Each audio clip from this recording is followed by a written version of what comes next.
Vamos a dar una charla del Grupo de Interés de Emergencias Médicas de la Universidad de los Andes, EMIC, y somos estudiantes de noveno semestre de medicina.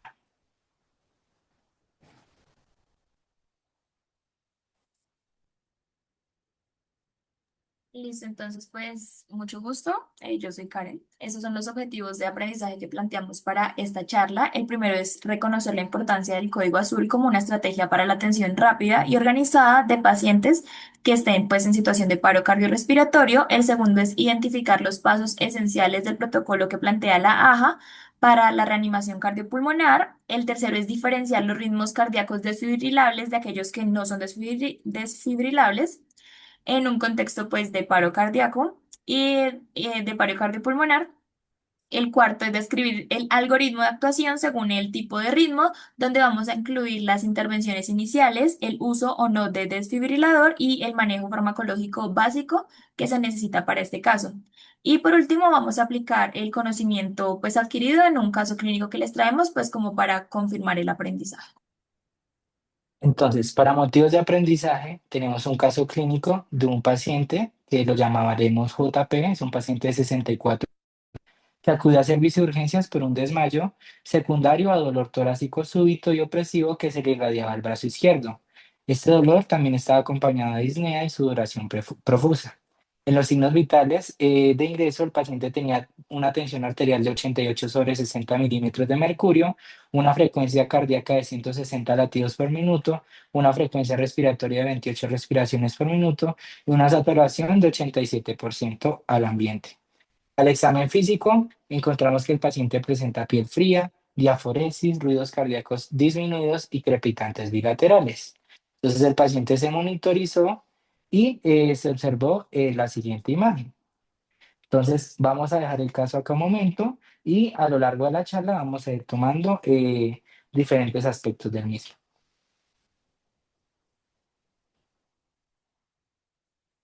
Listo, entonces pues para empezar a profundizar, ya como teniendo en cuenta este caso en mente, primero tenemos que definir qué es código azul. Entonces, primero, un código en urgencias es básicamente una alerta de una emergencia hospitalaria que se activa cuando un paciente sufre algún tipo de urgencia, emergencia, está pasando algo que necesita atención. En este caso, pues ya haciendo código azul, le ponemos el apellido, que sería el color azul, que aquí es cuando se refiere a que un paciente está sufriendo específicamente un paro cardiorrespiratorio o alguna situación de las que les digo ahorita, que habla más como de inestabilidad crítica y que está poniendo en riesgo la vida del paciente. Esto quiere decir que cuando se activa este código o este protocolo, debe haber una atención inmediata de un equipo médico en menos de 5 minutos. Como tal, no existe una definición formal y existen variaciones entre diferentes protocolos dependiendo de la institución, pero nosotros nos basamos en la American Heart Association y pues esta básicamente define el código azul como situaciones de paro cardíaco y algunas otras emergencias como lo son arritmias graves, shock, insuficiencia respiratoria o algún trauma grave que nos puedan conducir a esta situación. Entonces, como mencionaba anteriormente Karen, pues el paro cardiorrespiratorio es la principal causa de activación de un código azul. Entonces, para ello, pues tenemos que definir qué es un paro cardiorrespiratorio. Según la AJA, es la interrupción súbita e inesperada de la actividad cardiorrespiratoria que se caracteriza principalmente por la ausencia de pulso y también por una disminución de la frecuencia respiratoria. Si este no es tratado de inmediato, puede resultar en un daño cerebral que puede llegar a ser irreversible o inclusive hasta la muerte. Es fundamental y es importante destacar que diferentes estudios han demostrado que entre más tiempo se pase entre el inicio del paro cardiorrespiratorio y la respuesta que se da, es menor la probabilidad de supervivencia de los pacientes. Por ello es muy importante activar rápidamente el código azul. Listo, entonces, ¿cómo sabemos o cómo se activa un código azul? Pues hay que seguir ciertos indicadores o ciertos signos de alarma que nos van a decir que probablemente se va a activar un código. Entonces, el primero es la ausencia de pulso, que puede ser tanto carotidio, inguinal, incluso braquial. El que más se siente es el inguinal, donde pues perdemos por completo esta sensación. El segundo signo de alarma que nos debe poner en alerta es una frecuencia respiratoria. Esta puede estar en más de 36 o en menor de 8. Esto automáticamente nos debe prender las alarmas de que se puede activar un código. El tercero es la saturación de oxígeno que esté por debajo del 85% por más de 15 minutos. Queremos aclarar que los datos que vamos a dar aquí son en la altura de Bogotá. Ya, pues, como sabemos, cambia si de pronto es a nivel del mar o de pronto en otras alturas, pero esto es a nivel de Bogotá. De igual forma, otro de los indicadores que tenemos es una tensión arterial media que tiene que ser menor a 65 miligramos, milímetros de mercurio. En otro lugar tenemos la frecuencia cardíaca, entonces aquí podemos presentar tanto una bradicardia como una taquicardia. Entonces, en el caso de la bradicardia debe estar en menos de 40 latidos por minuto y en el caso de la taquicardia nos cambia si es con síntomas o sin síntomas. En el caso de ser con síntomas es de mayor a 140 y ya si no presenta síntomas nos podemos subir incluso a 160. También si de pronto hay algunos cambios neurológicos, como son convulsiones, debilidad, deterioro e incluso pérdida completa pues del estado de la conciencia, algún dolor de tipo anginoso o un sangrado no controlado, pues esto se va a presentar principalmente en los casos de traumas graves. Listo, entonces si a nuestro servicio de urgencias entonces llega un paciente que tenga las características que mencionaba anteriormente Karencita, entonces pues ¿qué debemos hacer? Inmediatamente se activa el código azul, pero cuando se activa, ¿qué es importante? ¿Qué debemos hacer? Entonces, antes de iniciar como a hacer acciones específicas, es importante determinar o dar unos roles específicos a cada uno de los diferentes miembros del equipo que va a ser parte de este protocolo de reanimación eh, para darle un adecuado tratamiento al paciente. Es importante determinar estos roles de una manera temprana para así promover y generar una mayor organización y así ser más eficientes a la hora de darle la atención primaria a nuestro paciente. Entonces, estos diferentes roles se dividen en un líder o un coordinador, un asistente de vía aérea, un asistente de circulación, un asistente de medicamentos, un auxiliar circulante, que también puede desempeñar roles de historia clínica o de registro. Listo, entonces primero vamos a empezar hablando del líder o coordinación, pues como lo indica su nombre, es el que asume el control de la situación. Esta persona siempre va a ser la que tenga mayor experticia, la que tenga mayor experiencia y la que tenga pues mayor conocimiento en tratar y manejar ese tipo de situaciones. Él se va a encargar de asignarle las tareas a los otros miembros y de igual forma pues supervisar todas las intervenciones que se hagan en el paciente que está en medio de la situación, como lo son las maniobras de masaje cardíaco en la reanimación, las desfibrilaciones y pues la administración de posibles medicamentos en casos de ser requeridos. De igual forma, esta persona se debe encargar de mantener una comunicación tanto con el personal de la unidad de cuidados intensivos, a donde probablemente va a ser trasladado, y a otros departamentos que se puedan necesitar dependiendo pues del mecanismo de lesión que haya tenido la persona, si de pronto puede necesitar cirugía o radiología. Como segunda función tenemos un asistente de vía aérea. Esta es la persona que se encarga de analizar y definir cuál es el acceso a la vía aérea más adecuado y más correcto que debemos llevar a cabo dependiendo de las necesidades específicas que presenten nuestros pacientes. Entonces, él decide, no sé, si tenemos que ponerle una máscara facial, un tubo orotraqueal, una máscara laringera, entre otros. También esta persona pues revisa la vía elegida, también se encarga de estar pendiente del Glasgow de nuestro paciente. Recordemos que un paciente que presente un Glasgow menor o igual a 8 inmediatamente requiere una intubación y un protocolo de intubación rápida. Esta persona también se encarga de los diferentes medicamentos o cosas que requiera el paciente para esta inducción o para esta intubación rápida. También se encarga de que se le esté dando una adecuada oxigenación al paciente, que las conexiones estén adecuadas, asimismo que se dé una ventilación correcta y también está pendiente si hay o no hay a lo largo de este protocolo un deterioro de la vía aérea de nuestro paciente. Ahora el siguiente es el asistente de circulación. Ese es el que se encarga de verificar los signos de paro cardíaco, como lo pueden ser pues la pérdida de la conciencia, una ausencia de respiración o de movimientos que el paciente definitivamente no esté respondiendo, un pulso carotídeo ausente o algún pulso ausente, ruidos cardíacos disminuidos o ausentes, ruidos cardíacos disminuidos o cambiantes. Y una coloración de la piel, pues que esté también en cambio, de pronto si hay algún tipo de cianosis, pues que el paciente no esté recibiendo una correcta ventilación. También esta persona se va a encargar de realizar el masaje cardíaco, que pues es las maniobras que se van a realizar de RCP. Es muy importante que esta persona como que sea consciente de si de pronto está cansada, si necesita un cambio, ya que pues si está cansado no va a poder realizar la maniobra de la calidad que se necesita pues para que sea eficaz la reanimación. Entonces hay que estar atentos en este punto para él. También esta persona se va a encargar de verificar cada 2 minutos o cada que se culminen los 5 ciclos de masaje cardíaco, los pulsos del paciente para verificar cómo está haciendo la respuesta del mismo, si está siendo favorable o no y si se necesita proceder de alguna otra forma. De igual forma, esta es la persona encargada del desfibrilador, es la que va a conectar los electrodos, es la que va a realizar pues las descargas eléctricas en caso de ser necesarias y la que debe informar pues al equipo que está trabajando pues como de despejar para que el procedimiento de descarga pues pueda ser de forma eficaz. Como cuarto miembro del equipo tenemos el asistente de medicamentos, la persona que se encarga de preparar y administrar adecuadamente los fármacos que sean necesarios para el paciente. También la persona se encarga fundamentalmente de asegurar de una manera rápida dos vías periféricas para poder administrar los mismos. Esta es fundamental en el manejo de de paro cardiorrespiratorio.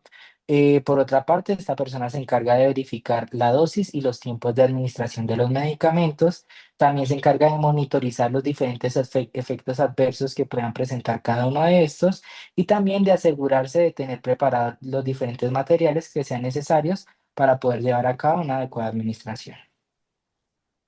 Listo, y el último integrante del equipo es el asistente circulante. Este es básicamente el todero del equipo. Entonces, este se va a encargar de retirar la ropa del paciente en completa, se va a encargar de conectar los instrumentos de monitorización que sean necesarios, se va a encargar de conseguir los elementos como el desfibrilador, que muchas veces pues no está en el lugar donde está la emergencia, casi siempre está cerca, pero pues lo tienen que traer medicamentos, sondas que se puedan necesitar, cosas que no estén en el lugar, él se va a encargar de recolectar todo eso para poder realizar muy bien pues el proceso de reanimación. También se encarga de preparar al paciente para procedimientos de pronto que sean de urgencia, como alguna imagen o algo que se necesite hacer inmediatamente. Y también, esto es muy importante, se encarga de llevar la historia clínica detallada del paciente, de lo que está pasando en ese momento, de las descargas que se le hacen, de cuánto tiempo duran las reanimaciones, del masaje cardíaco, de los medicamentos que se le administran, ya que esto no solamente es importante para su estado actual, sino que pues este va a ser un paciente que probablemente va a quedar en un estado crítico y se necesita conocer su historia completa desde el momento de la primera intervención, pues para conocer cómo su proceder, su pronóstico y que se pueda trabajar de la mejor forma. Entonces, ya una vez teniendo definidos los diferentes roles, vamos a sistematizar o llevar de una manera más organizada esta atención que le vamos a brindar a nuestro paciente. Entonces, lo primero, acá tenemos un protocolo muy similar, unas siglas muy similares a las que vimos el semestre pasado en una charla previa del grupo de interés que lo vimos en trauma, que es el ABCD. Entonces, en la A, pues vamos a tratar de mantener una vía aérea de una manera adecuada, especialmente si el paciente presenta muy inconsciencia, es fundamental mantener esta vía aérea. En la A también vamos a considerar si requerimos o no requerimos una vía aérea avanzada y también monitorizar de una manera adecuada los diferentes cambios que puedan presentar el paciente y pues esos se ven reflejados en diferentes monitorizaciones como lo es la capnografía. Por otra parte, pues en la B, pues lo que vamos a asegurarnos es que el paciente reciba un 100% de oxígeno, asimismo que reciba una adecuada ventilación y pues que mantenga unas adecuadas curvas en la capnografía. Esta, en la C, es donde más podemos evidenciar cambios, ya que en la C lo que vamos es a evaluar constantemente el ritmo y el pulso de nuestro paciente, ya que este es fundamental para definir qué vamos a hacer con el mismo, si lo desfibrilamos, si lo cardiovertimos o qué vamos a llevar a cabo. Por otra parte, pues como mencionábamos anteriormente, obtener de una manera rápida una vía intravenosa o intraósea para así, dependiendo del ritmo, dar los medicamentos específicos que se requieran según la necesidad del paciente.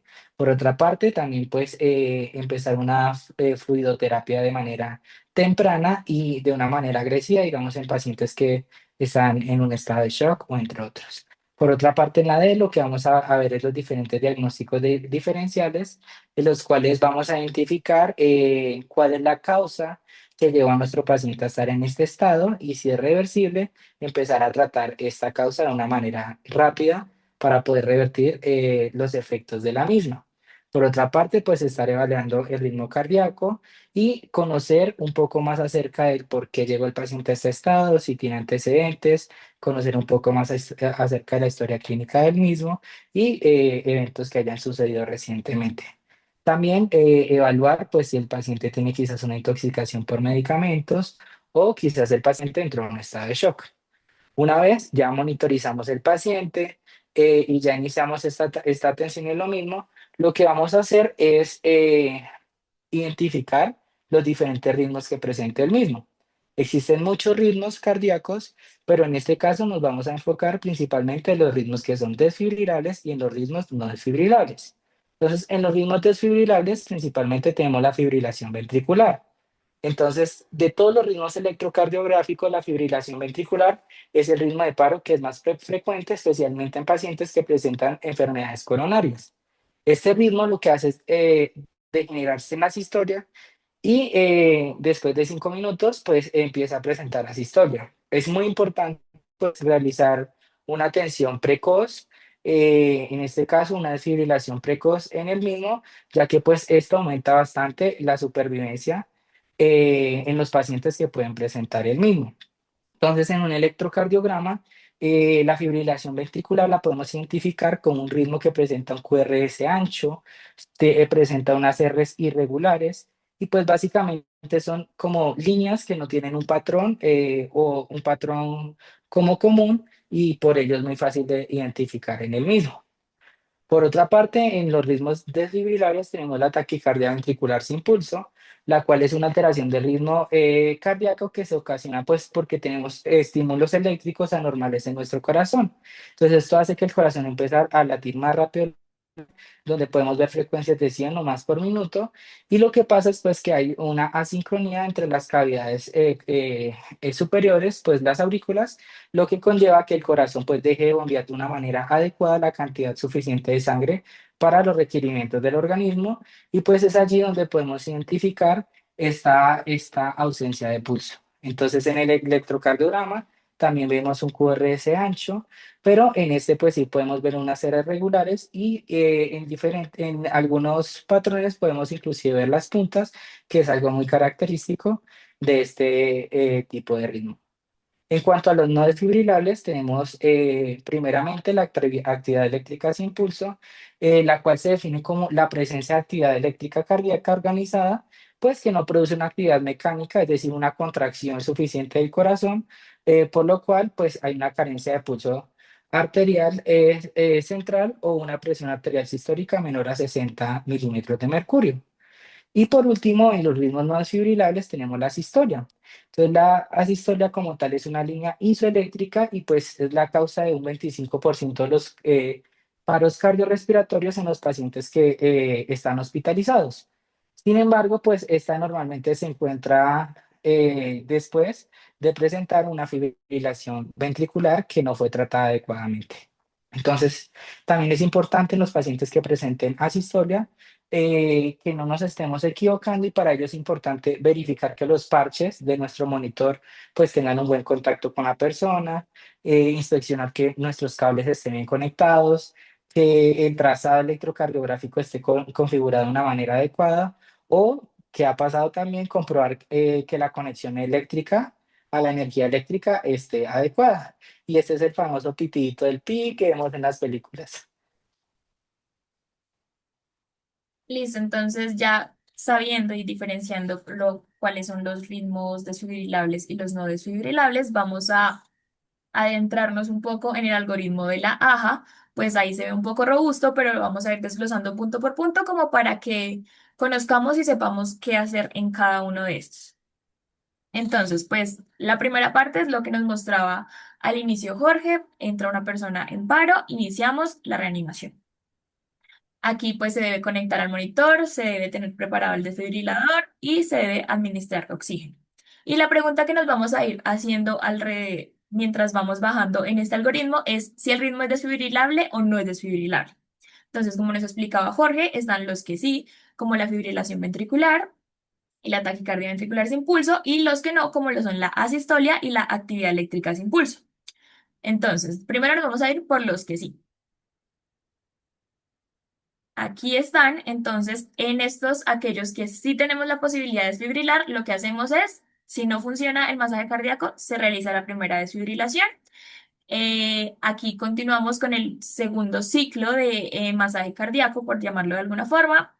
Obtenemos 2 minutos. Aquí debemos estar haciendo el acceso, sea intravenoso o intraóseo, para la administración de medicamentos. Continuamos, el asistente de circulación pues va a verificar si está funcionando, si no está funcionando, y aquí nos volvemos a hacer la misma pregunta, si el ritmo es desfibrilable o no desfibrilable. En caso de que continúe siendo desfibrilable, si bien no está mejorando, no nos estamos empeorando, entonces de nuevo se vuelve a realizar una segunda descarga eléctrica y se vuelve a iniciar los ciclos de reanimación cardiopulmonar con el masaje cardíaco. Aquí administramos nuestro primer medicamento, que es la adrenalina. Esta debe ser cada 3 a 5 minutos. De la dosis ya hablaremos más adelante, pero es 1 miligramo. Y aquí se debe empezar a considerar si es necesario la utilización de algún dispositivo de manejo de ventilación avanzado. Y también la opción de tomar una capnografía, pues para como evaluar mejor los signos del paciente. Aquí si observamos que de pronto el paciente no está mejorando, que no está respondiendo al masaje carotidio, nos volvemos a preguntar si el ritmo es desfibrilable o no. En caso de que continúe siendo desfibrilable, lo que volvemos a hacer es una tercera descarga y continuamos con el masaje carotidio, otros 2 minutos, 5 ciclos. Y aquí ya se puede iniciar la administración de un segundo medicamento que puede ser tanto amiodarona o lidocaína. De eso vamos a hablar un poco más adelante, entonces no se los profundizo tanto. Y aquí es muy importante, que también vamos a hablar más adelante de esto, pero tratar las causas reversibles. Las causas reversibles probablemente las han escuchado, que son una mnemotecnia, que son las 5 Hs y las 5 Ts. Y porque si no se tratan esas causas, pues no va a mejorar el paro. Pero de esto hablamos más adelantico.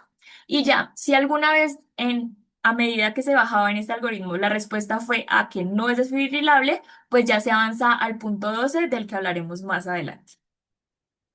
Ahora nos devolvemos a cuando recién empezó todo, si la primera vez que miramos si el ritmo era desfibrilable o no, nos dio que no era, es decir, que estábamos en medio de una asistolia o en medio de una actividad eléctrica sin pulso, pues claramente no podemos desfibrilar.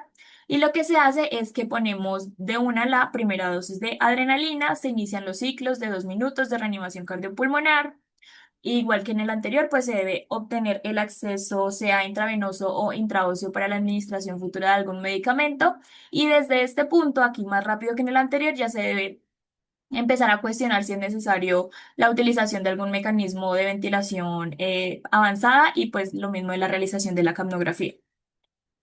Aquí otra vez preguntamos sí o no. En el caso de ser que sigue siendo no, sigue siendo negativo, que no se puede desfibrilar, pues nos vamos a hacer otro ciclo de reanimación cardiopulmonar. Aquí de igual forma nos vuelven a reiterar que pues es muy importante tratar las causas reversibles, que son de los que le hablé, las 5 Hs y las 5 Ts, porque si no tratamos esto, que es la causa del paro, pues nunca nuestro paciente va a salir del paro. Ya en el caso que en esta segunda vez que miramos el ritmo ya sea desfibrilable, aquí dice que nos devolvamos al paso 5 o 7. Pues en el anterior, si recuerdan, lo que nos hablaba el paso 5 o 7 es como tal ya. Si tenemos la opción de desfibrilar, pues hacemos la descarga y continuamos ya pues con los pasos de reanimación cardiopulmonar, con el masaje carotidio y con la administración sea de adrenalina o amiodarona según se considere. Ahora sí, definitivamente no es desfibrilable después de estos ciclos de reanimación cardiopulmonar, pues pasamos al 12, que era el que les decía anteriormente. Entonces, este 12 como tal no tiene un nombre, pero pues es básicamente cuando ya todo está mal, falló definitivamente. Y aquí nos recomiendan varias cosas. Pues que si no hay signos de un retorno de la circulación espontánea, que lo podemos ver como se los puse ahí arriba de cómo nos lo marca pues la baja, es en el pulso y la presión y en un aumento repetido y que tiene que sostenerse en el tiempo de la presión parcial de CO2, que tiene que estar más o menos sobre 40 según los niveles que ponían ahí. Si no logramos observar esto, pues ya es más criterio del médico. Entonces, si se llega a observar esto, pues ya el paciente pasa a los cuidados post-paro cardíaco y salió del paro. Sin embargo, si esto definitivamente no sucede, se continúan con los pasos, pues ahí nos hablan del 10 y el 11, que es reanimación cardiopulmonar con masaje cardíaco, y definitivamente no está funcionando, pues ya es criterio del médico, ya se debe empezar a evaluar si se va a continuar o no pues con la reanimación, ya que el paciente no respondió.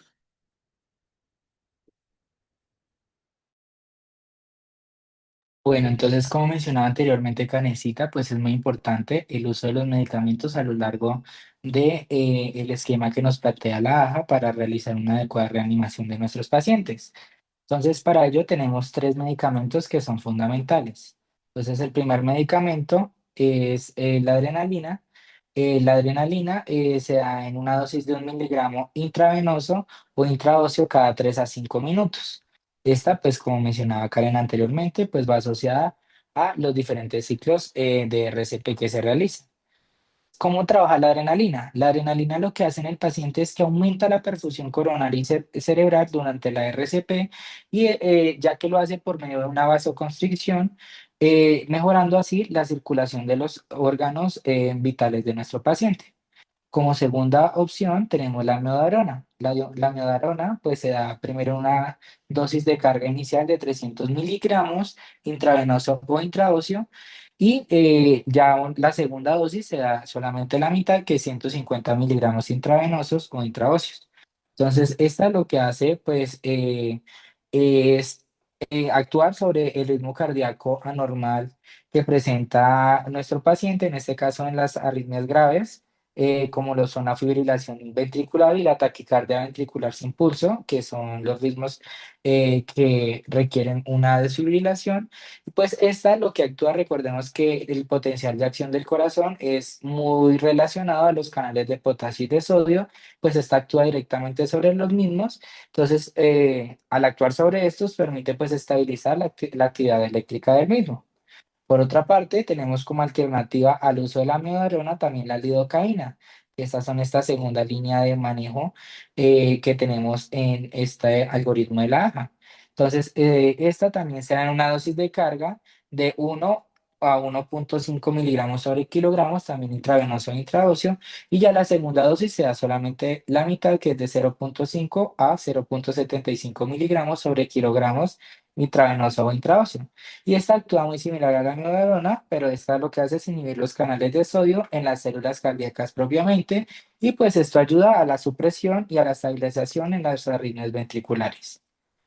Entonces, por otra parte, también es fundamental hablar un poco acerca de cómo hacer el RCP de una manera adecuada, ya que la AJA es muy clara acerca de qué indicaciones debemos tener. Entonces, primero, es importante generar unas compresiones que sean fuertes. Digamos, cuando pasen por simulado, se van a dar cuenta que las compresiones requieren de un esfuerzo bastante grande.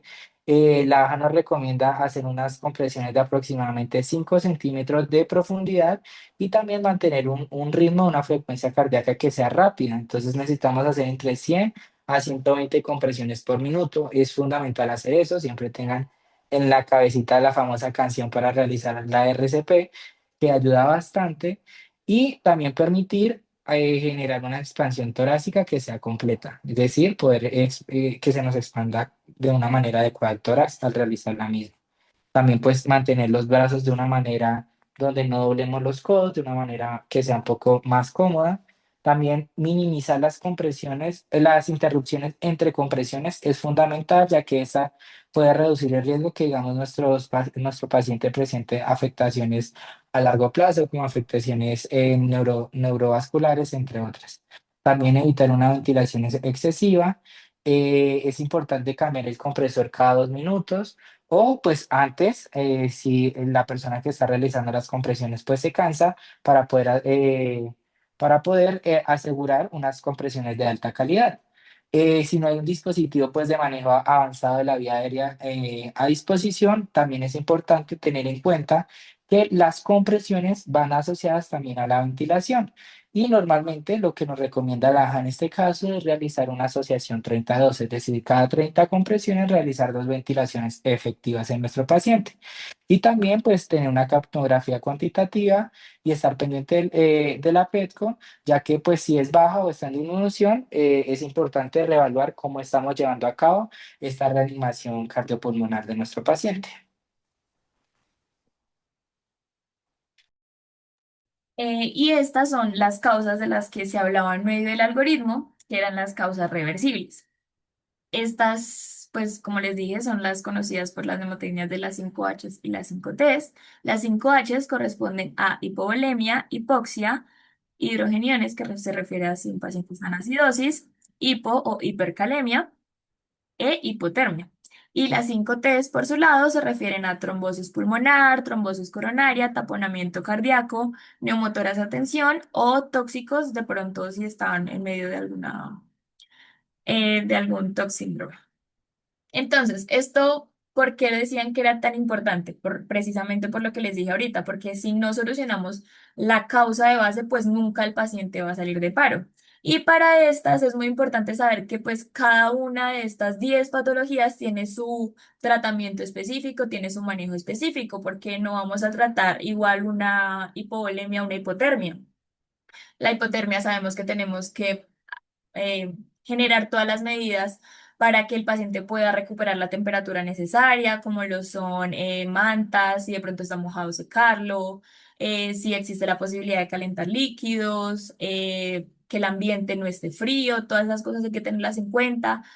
Diferente como vamos a tratar una hipovolemia que de pronto sea, no sé, en el caso de un trauma por alguna hemorragia, como sabemos, el paciente se tiene que desvestir completamente, de pronto si no se ha encontrado alguna herida que esté sangrando y que no nos esté permitiendo que el paciente recupere, o en caso de que de pronto, si no encontramos ninguna herida superficial, pensar en la realización de pronto de un ecofaz, de que haya alguna hemorragia interna que nos esté ocasionando este problema. Y así pues con cada una de las patologías, como que cada una tiene su tratamiento y su manejo específico. En el caso de las T, es un taponamiento cardíaco, también lo podríamos detectar por medio de un ecofaz, un neumotoras a tensión que pueda necesitar una descompresión, un toxíndrome, si conocemos de pronto la historia, se podría pensar en el antídoto, pues para que el caso pueda resolver de mayor forma. Si de pronto están interesados en este tema, nosotros tenemos una charla, pues en YouTube de las que tenemos grabadas, en las que hablamos muy específica y muy detalladamente de las 5 Hs y las 5 Ts, pues por si alguno tiene interés, ahí las tenemos. Pero pues esa es como la generalidad. Entonces, sí, en este punto, pues hicimos un adecuado manejo del algoritmo que nos expuso Karen. Asimismo, tomamos en cuenta de manera adecuada las Hs y las 5Ts. Hay una probabilidad alta de que pues podamos haber sacado en este punto a nuestro paciente de paro. Entonces, ¿qué hacer cuando este paciente sale de paro? Entonces, es importante que como medidas post-paro, pues que el paciente tenga o mantenga una oxigenación mayor a 92% de saturación en el ambiente. También es importante pues que tener unas metas de ventilación donde la PACO pues sea de 30 con una desviación de más o menos 2 milímetros de mercurios. También es importante tener una tensión arterial más o menos de 90/60, 90 de sístole y 60 de diástole. También es importante enviarle a nuestro paciente un electrocardiograma de 12 derivaciones de control También es importante mandarle a estos pacientes diferentes paraclínicos, como mandarle gases arteriales de control, mandarle a nuestro paciente unos electrolitos, si requiere imágenes o dependiendo a lo que tenga nuestro paciente, pues enviarle las imágenes. También es importante mantener una temperatura entre 32 y 36 grados en ciertos pacientes, especialmente en pacientes que recibieron desfibrilación pero no retomaron la conciencia o en pacientes que sufrieron traumas cráneoencefálicos se recomienda mantener esta temperatura, perdón. Y también el destino de nuestro paciente es fundamental, ya que pues principalmente sus pacientes son enviados a la unidad de cuidados intensivos y pues como les mencionaba en el inicio del código es importante siempre mantener una comunicación y mientras nosotros realizamos todo este protocolo, siempre el líder suele comunicarse con UCI para pues tener listo todas las condiciones necesarias para poder llevar a cabo un seguimiento del paciente. Sí, Entonces, aquí dale. para aclarar un punto, pues ahí pusimos como la hipotermia porque debe sonarles raro que queramos mantener al paciente en hipotermia y esto es como en esos casos específicos que mencionó Jorge, pero como tal lo recomendable es que el paciente esté en una temperatura regular. Esto solamente es como para protección neurológica específicamente. Entonces, pues para retomando nuestro caso clínico, pues tenemos un paciente de 64 años con una tensión arterial de 88/60, una frecuencia cardíaca de 160 latidos por minuto, una frecuencia respiratoria de 28 respiraciones por minuto, está saturando 87 al ambiente, tiene piel fría, diaforesis, ruidos cardíacos apagados y crepitantes bilaterales y además presentó pérdida de conciencia. Y tenemos esta imagen. Yo quería preguntarles, no sé si alguno logra identificar o logra saber qué es lo que estamos viendo en esta imagen.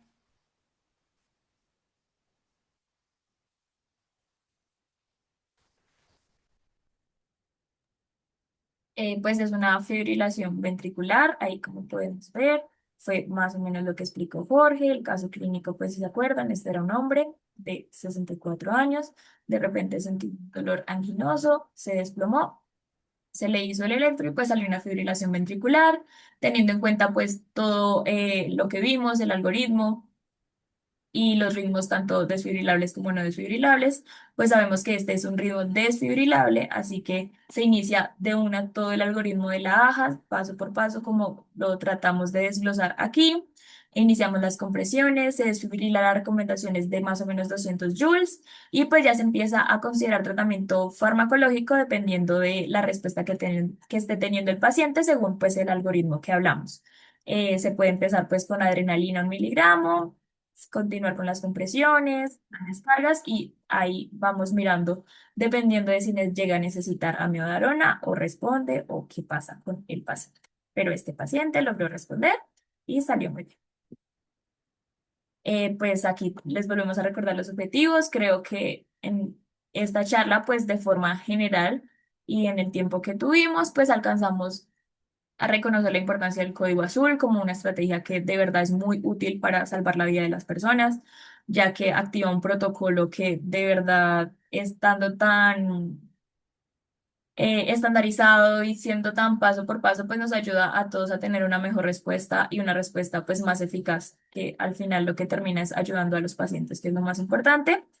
Pudimos describir el algoritmo si lo necesitan, aquí lo tenemos. E igual esta charla pues saben que queda grabada y pues con el caso clínico esperamos que lo hayan podido más o menos integrar un poco a su conocimiento y pues que les pueda servir para sus prácticas clínicas. Esa sería toda la charla. Si de pronto tienen preguntas o hay algún comentario, muchas gracias por asistir y las referencias. ¿Hay alguna pregunta? Hola, Karen. Pues no veo, doctor. Eh, ven, antes de que se desaparezcan todos, un cierre grande. Muchas gracias, Karen y Jorge. Eh, Creo que fue muy claro lo que nos contaron. Dios mío, yo he aprendido la cámara y no se ve. Vaya. Y Me parece súper importante que se lleven varias cosas de lo que acabamos de hablar. Pareciera una cosa más como de otra vez RCP, siempre RCP, pero resulta que cuando la gente está muy enferma y se muere, eh, pues hay que hacerle RCP, ¿sí? Pero la invitación nuestra es siempre a pensar más allá de la guía, que la guía existe para minimizar los errores, para evitar las complicaciones, ¿sí? Por eso hay una estructura de 30 compresiones, dos ventilaciones, unos medicamentos estructurados y eso hay que hacerlo, pero hay dos cosas que tienen que tener muy claras. Uno, el trabajo en equipo es determinante, uno nunca reanima solo, el equipo es clave y puede haber 7 personas demasiado pilas y demasiado tesas reanimando, pero si no trabajan en equipo, probablemente el desenlace del paciente es fatal. Y los segundos son los diagnósticos diferenciales. La gente siempre hace paro cardíaco por alguna razón, ¿sí? Y si no resolvemos esa razón, la gente no va a salir de paro cardíaco. Entonces, a medida que uno reanima y pone adrenalina cada 3 a 5 minutos y asegura la vía aérea y da dos ventilaciones, el líder de la reanimación tiene que estar pensando en ¿y qué lo metió en el paro? ¿Sí? Muéstreme el motivo de consulta. Esos son las H's y las T's. ¿Qué le pasó? ¿De qué enfermedades sufre? Porque si no se resuelve, no hay nada que lo pueda sacar del paro. Si es un neumotórax a tensión, lo descomprimen. Si es un hemotórax masivo, le ponen un tubo de tórax. Si es un taponamiento cardíaco, lo descomprimen. Si es una intoxicación, averiguan cuál es el tóxico más probable y le ponen el antídoto. Si es hipotermia, lo calientan. Si es un golpe de calor, lo enfrían. ¿Sí? Si es un infarto, lo trombolizan o lo llevan a hemodinamia para destapar la arteria. Si es un tromboembolismo pulmonar, lo trombolizan o lo pasan a trombectomía. ¿De acuerdo? Entonces, todo tiene una razón de ser. Si es una falla renal crónica en urgencia dialítica con hipercalemia severa, le bajan el potasio en 5 minutos durante el paro. Si es una hipocalemia severa que lo llevó al paro, le suben el potasio en 5 minutos durante el paro, lo dializan durante el paro, lo entran a ECMO durante el paro, pero se solucionan los problemas de los pacientes en paro respiratorio, en paro cardiorrespiratorio, porque si nos quedamos ahí desfibrilando, dando masaje y ventilando y no resolvemos la causa, pues no va a pasar absolutamente nada. Digamos que la reanimación funciona para aumentar las probabilidades de sobrevivir mientras resolvemos los problemas de los pacientes. Entonces es como ver la reanimación desde una perspectiva más compleja, siempre pensar más allá, siempre desconfiar y siempre que el líder, la persona que no está a cargo de nada, sino de pensar en el equipo, el más experimentado o el líder del equipo, está diciéndole a sus colegas, mejora el masaje, pendientes, mira los signos, ojo con las ventilaciones, al mismo tiempo tiene que decir, tráiganme la historia clínica o llamen a la familia o quién conoce este caso para mirar qué es lo que está ocurriendo. Eso es lo más importante para que se lo lleven. Cualquier duda, pues igual, pues esto es un tema muy apasionante y lo podemos discutir en cualquier momento. Está la charla que se hizo previamente, como les dijo Karen. Ahí ya se profundiza un poco más sobre cada una de las H's y las T's en el contexto del paro, entonces es muy interesante. Y pues nada, mil gracias por asistir. Cualquier duda nos avisan ahorita o luego. Espero que la hayan disfrutado. Estuvo muy, muy chévere. Los felicito un montón. Muchas gracias.